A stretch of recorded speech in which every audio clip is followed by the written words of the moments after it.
What's up guys, welcome to Supercars of London and the final day of our holiday down here in Salcombe and the quick return of the Audi A1. I've been down here in Plymouth sorting and working with Audi to get this car fixed so that I can drive it home. And today is Saturday, this video is going live Sunday.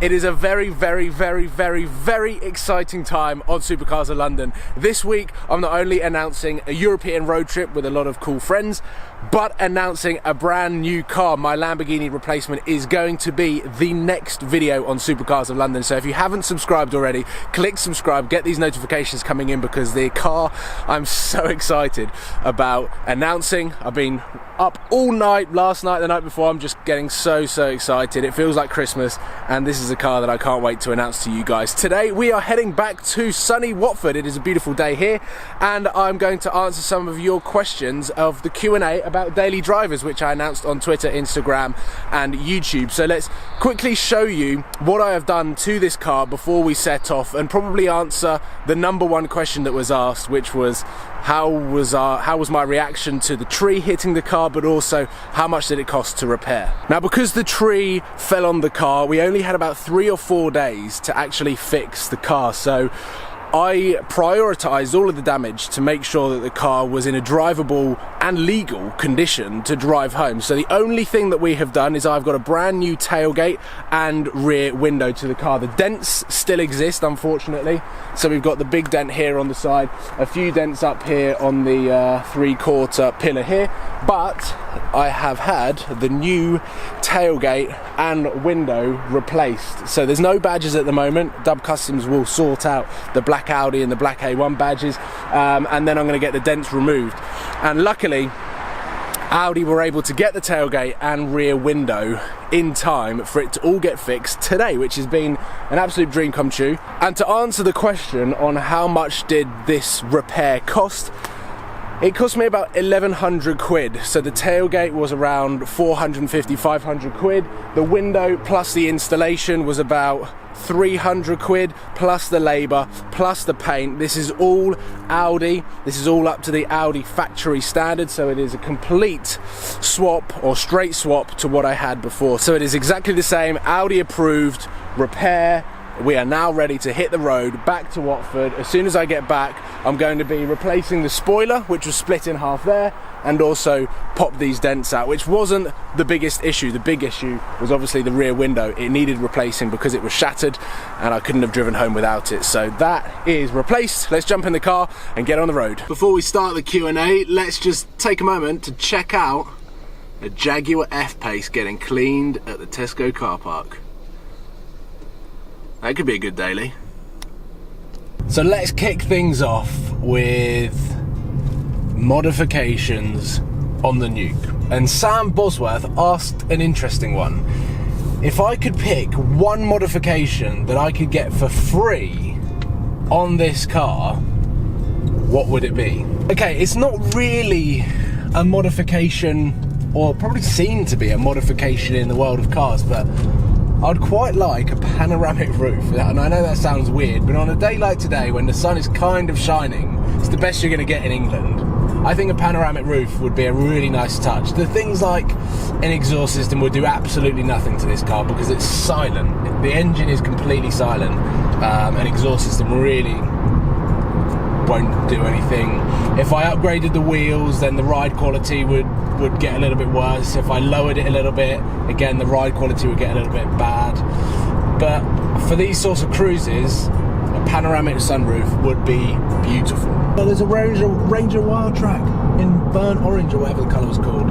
Anyway, question 2, jumping straight into the deep end. We've got Jordan Warren, who has asked, out of the 3 top hot hatches, the RS3, A45 AMG, or the BMW 135i, what would I have out of the RS3, A45 and the BMW 135i? I haven't driven the BMW, but out of those 3 as brands, BMW is at the bottom of the list. Not because I don't like BMW, it's because I prefer the Mercedes and the Audis more in every single product range.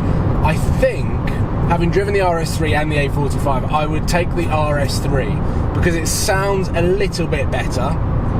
not taking away from the fact that the AMG doesn't sound good.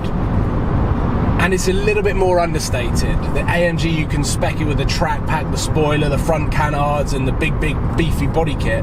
I think I'd prefer the RS3 understated look, black it out, and I think that would be pretty cool to have. So RS3. Toby98 has asked a question that I think a lot of you guys have asked, but also I saw a lot in the comments, and see quite a lot in the comments anyway, and a car that is so well loved. Did I consider the Audi S1 before I bought this, the A1 S-Line? I did. I considered and drove the Audi S1, which is a real pocket rocket. There is a video on my channel about a year ago of me driving an Audi S1. The problem that I had when it came to looking for a daily was that you cannot buy the S1 with the S-tronic gearbox. It only comes in manual, which obviously is for the pure petrol heads that love the engaging gearbox. But for me, driving around Watford, driving in and out of central London, a manual gearbox just wasn't something that I wanted on the checklist. So as cool as the S1 is, it would be even cooler if it came with the S-tronic gearbox, because it's quicker. It's quicker than a human. This gearbox is quicker than a human. Stewie Smith 2 on Instagram has asked, will I ever get my A1 lowered? And I would agree with so many comments out there when I do post pictures of this car that the ride height is quite high. And there have been some moments where it looks a little bit like the Q3. However, the one mistake that I did with my R8 when I got the R8 was that I went all out and lowered it, put bigger wheels and lowered it, which absolutely ruined the ride quality of the R8. So it didn't take me long to put the stock suspension back on. And after that experience, I haven't thought about lowering any other car, unless someone can find me out there some very comfortable springs that will lower this car but still give the same ride quality that I'm able to get with this car. I won't lower it. And I know that sometimes it does sit high and the wheel arch gap is quite big, but it's something that I'm putting up with because I do not want to compromise the ride quality, especially on a daily, which I spend so much time in. Stevens458 has asked, how much did the Nuke conversion cost? I love the fact that the Nuke has stuck and is the nickname for this car, and it's probably only been enhanced by the fact a tree fell on it. So the conversion that Dub Customs did, they wrapped the outline of the front grille in black. They put the black Audi badges in the front and the rear, and also made all of the badges, the A1 at the back, black as well. We also tinted it up so that it comes like the night pack in the Mercedes brand, or the black edition in Audi.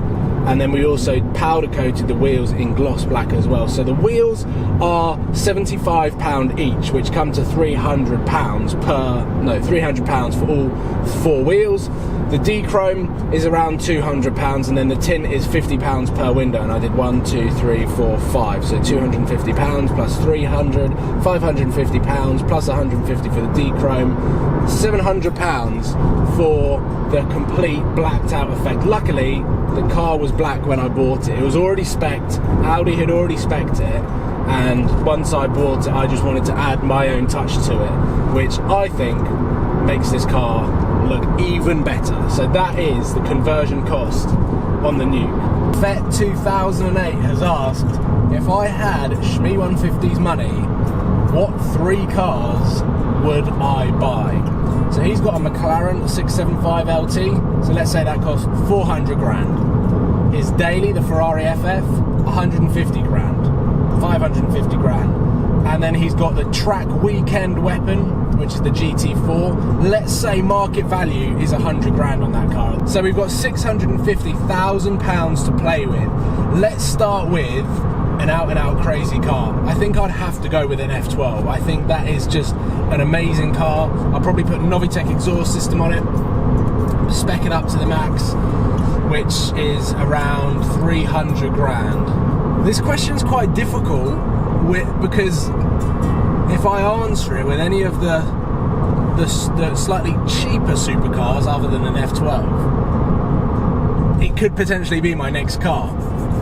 So I would say an RS3 is the daily.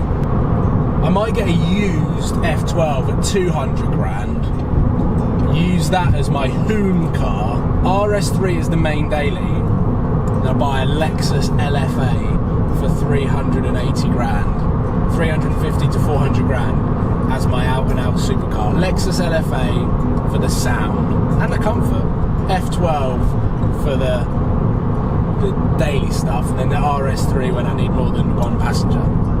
Hope that answers the question. I think that's quite good actually. F12 LFA and RS3. I like it. Levin Bates on Twitter has asked, would you recommend the Audi A1 as a good first car? I would. I think this is one of the best cars that you could probably start learning to drive in. It's so easy to drive. If you've done your test in a manual car, I would still probably lean towards getting a manual just to continue getting used to driving with a manual and finding the biting point. But definitely this car is very, very good, and then obviously everything's under warranty. If anything goes wrong, you've got everything covered, so the running costs on this car are incredibly cheap. The one thing that I probably would say is that insurance is actually quite pricey. This probably answers a couple of other questions about insurance. The insurance is only a little bit less on this car than it was on my 2008 Audi R8, which is a 4.2 litre V8. And I know that insurance for new drivers is quite expensive, so do an insurance quote before you buy this car, because it might be really expensive. I'm not entirely too sure. I bought this car 6 months ago, having driven for 6 or 7 years, and it was still quite expensive. So yeah, check that one out. But this is a very, very, very good car. I think that is probably the best question to end on. Would I recommend this car to buy? Of course I would. This has been one of the best purchases that I have done in the last 12 months. It has been an absolute beast when it wants to be. It has just been the coolest daily to have. I would be very sad to see it go, if it was to go. Right now I'm going to focus on repairing it back to all of the official Audi standards, so that this car is as good, if not better, than when I picked it up from Audi Watford. Hopefully you've enjoyed this video. Hopefully I've answered the questions that you may have had asked. Thank you for everyone who submitted your question, and I look forward to seeing you for the next video on Supercars of London, which is going to be the announcement of my Lamborghini replacement. So this is one of the biggest videos of 2016, and then I'm going to be announcing the road trip, where we are going and what we are doing on the next video from that. And then I think I fancy a McDonald's. So with that all happening this week, I think it's time for me to say goodbye. I look forward to seeing you very, very soon on Supercars of London. Thank you for watching. Hopefully you've enjoyed this video and the last video of the review of this car. And if you are considering an A1, definitely go and check them out at your local Audi dealership, because they are epic. And go and drive one as well, manual and the S-Tronic, and tell me which one you prefer in the comment box below. Cheers guys.